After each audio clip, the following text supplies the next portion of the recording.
सर्वांसाठी आनंदाची बातमी आहे. जर तुम्ही हे 5 कार्ड काढले तर तुम्हाला मिळणार 3,000 रुपये महिना. नवीन योजना सुरू झालेल्या 2026 आणि 27 करिता जर तुम्ही हे 5 कार्ड काढले, यापैकी तुमच्याकडे एक जरी कार्ड असेल तर तुम्हाला 3,000 रुपये महिना इथं मिळणार आहे.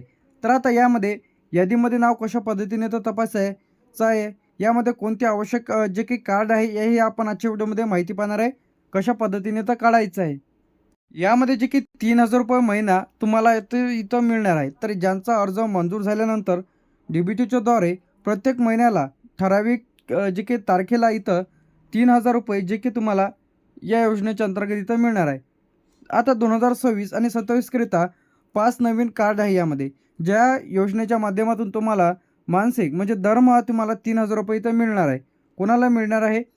महिला, आर्थिकदृष्ट्या दुर्बल घटक, रोजगार युवक, लहान व अल्पउद्योजक शेतकरी, ज्येष्ठ नागरिक, संघटित कामगार. तर अशांना जे की 3,000 रुपये महिना इथं देण्यात येत आहे.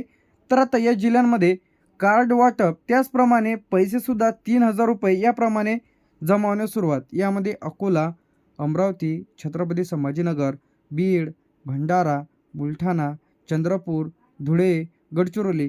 तर या जिल्ह्यांमध्ये जे की 3,000 रुपये जे की ज्यांनी कार्ड काढलेल्या तर अशांनाच्या खात्यामध्ये पैसे तर येत आहेत.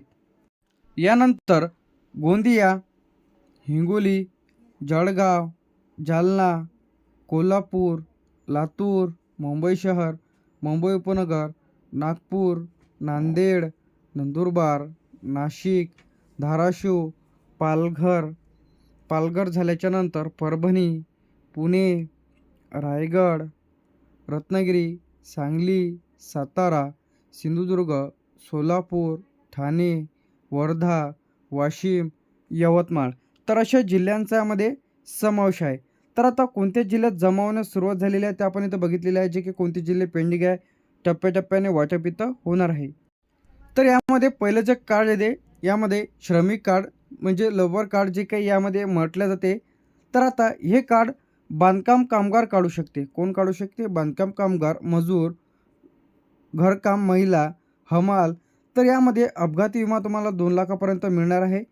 मुलांना शिष्यवृत्ती, काही वेळा आर्थिक मदतसुद्धा मिळाली जाते.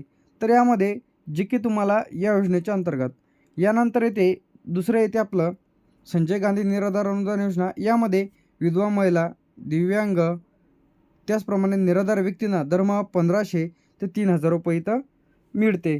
2 महिन्याचे जर पैसे इथं रोखले तर अशांना 3,000 रुपये महिन्याला इथं जमा केले जाते. यानंतर इथे आपलं ज्येष्ठ नागरिक पेन्शन योजना. तर यामध्ये आपण फॉर्म कशा पद्धतीने इथं भरायचा ते सुद्धा इथं सांगणार आहे. 60 वर्षावरील नागरिकांना इथं 1,500 ते 1,500 रुपये महिना. 1,500 आणि 1,500 जर 2 महिन्याचे राहिलेले असतील तर अशांना 3,000 रुपये खात्यामध्ये जमा केले जाते. यानंतर शेतकरी बांधवांना PM किसान योजनेअंतर्गत आणि नमो शेतकरी योजनेनंतर यामध्ये वर्षाला 12,000 रुपये दिले जाते. तर आता यामध्ये जे काही तुम्हाला 3,000 रुपये एकत्र इथं जमा केले जाते. तर आता संघटित कामगार श्रम कार्ड. तर आता यामध्ये श्रम कार्डच्या माध्यमातून मासिक जे काही 3,000 रुपये दरमहा इथं तुम्हाला दिला जातो. आता यामध्ये मग 3,000 रुपये महिना कुठून येते? यामध्ये महिला समाज योजना, लाडकी बहीण योजना, त्याचप्रमाणे आर्थिक सहाय्य योजना. तर आता लाडकी बहीण योजना इथं सुद्धा सुरू झालेल्या तर या योजनेच्या अंतर्गत लाडक्या बहिणींना दरमहा 1,500 रुपये इथं देण्यात येते.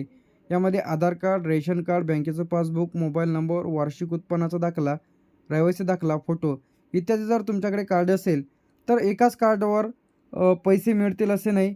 एकाच सार्वजनिक कार्ड नाही आहे. वेगवेगळं सर्व योजनेचं वेगवेगळं कार्ड आहे. जे की श्रमिक कार्ड यामध्ये बांधकाम कामगार, मजूर, घरकाम महिला यासाठी पात्र आहेत. यासाठी तुम्हाला अर्ज करण्यासाठी बांधकाम कामगारांच्या ऑफिशियल पेजवरती जायचं आहे.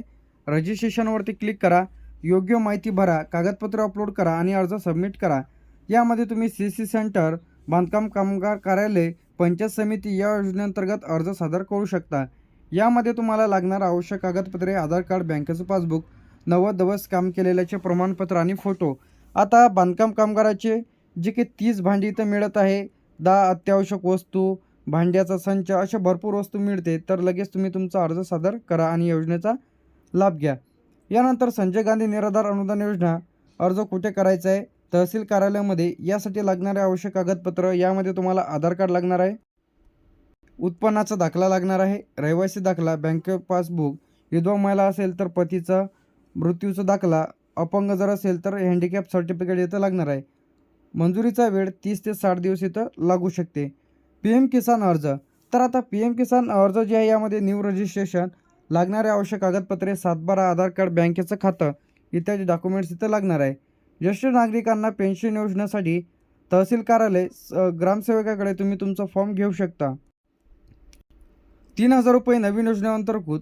आता यामध्ये तुम्हाला ऑनलाईन नोंदणी, OTP पडताळणी, कागदपत्र अपलोड, अर्ज प्रक्रिया यामध्ये तुम्हाला जे काही कार्ड आहे, श्रम कार्ड, निराधार कार्ड, महिला योजना, शेतकरी, ज्येष्ठ नागरिक, तर अशांसाठी जे काही तुम्ही ऑनलाईन आणि ऑफलाईन दोन्ही पद्धतीने अर्ज सादर करू शकता. यासाठी तुम्हाला ऑनलाईन अर्ज कसा करायचा आहे, ऑफलाईन यामध्ये बरेच योजनेचे जे काही तहसील कार्यालय, ग्रामपंचायत या CC सेंटरवरती फॉर्म भरले जातात. याचप्रमाणे संबंधित अर्ज फॉर्म घ्यायचा आहे. अर्जामध्ये विचारलेली संपूर्ण माहिती भरा, व्यवस्थित कागदपत्र अपलोड करा.